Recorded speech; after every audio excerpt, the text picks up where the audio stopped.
I just want to talk about pricking out.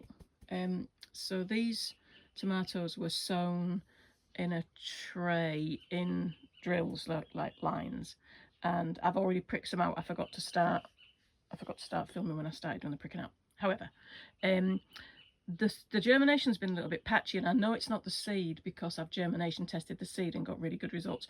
So what I know happened is that a mouse got in and chewed a load of the seed and uprooted some of it. So that's part of it. But also it's been really, really cold here at night. It's still, I'm in the tunnel house now. It's about 10 a.m. and it's pretty cold even now, to be honest, because it's quite shaded in here, which is really good in the height of the summer. But right now it's a bit cold in here.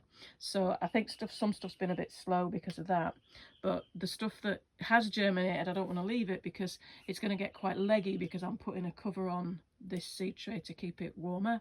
So I'm starting to prick things out. So the first thing that you do is I use a widger, which I'll show you in a minute, to just gently lever the plants out of the pot, out of the tray, and I'm going to put them in another tray, and I'll show you that in a second.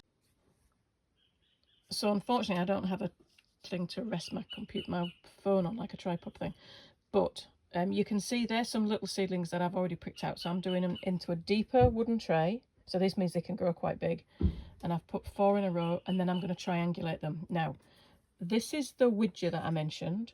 So it's a metal thing that's wider at one end and narrow at the other end. And so you can use the wider end for digging out bigger things and the very narrow end for pricking out fine seedlings.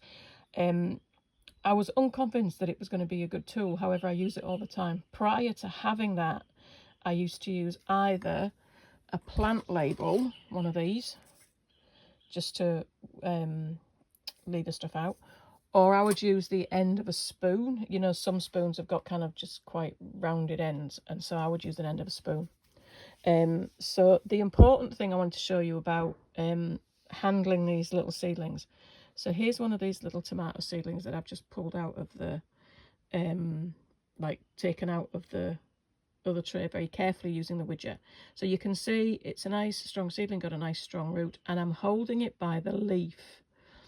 I don't want to hold it by the root, because if I'd hold it by the root I could damage it, and I definitely don't want to hold it by the stem, because if you imagine if you press it too hard and you end up damaging the stem, that's it, the plant's done.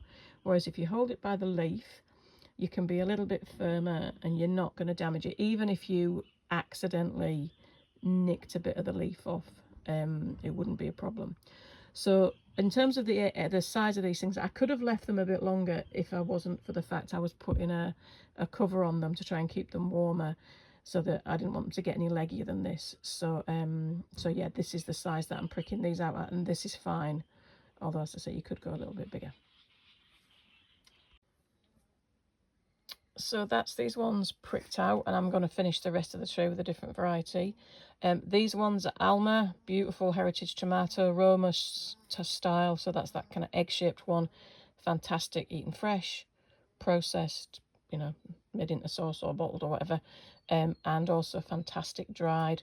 And you might be able to see that I've kind of triangulated the spacing in the tray, which gives them more room than if you just did them on a straight grid pattern.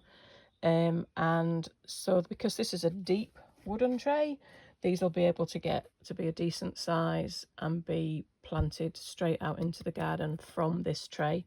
So that works really well from me. And now I'm going to pick out another variety.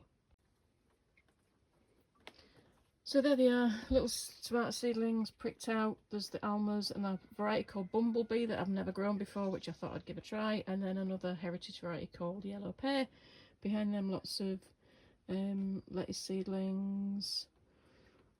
Yeah. So, and it feels like I'm a bit late this year, but actually I'm not, because the beds aren't ready anyway, so it's perfect timing. It's good. Everything will be well.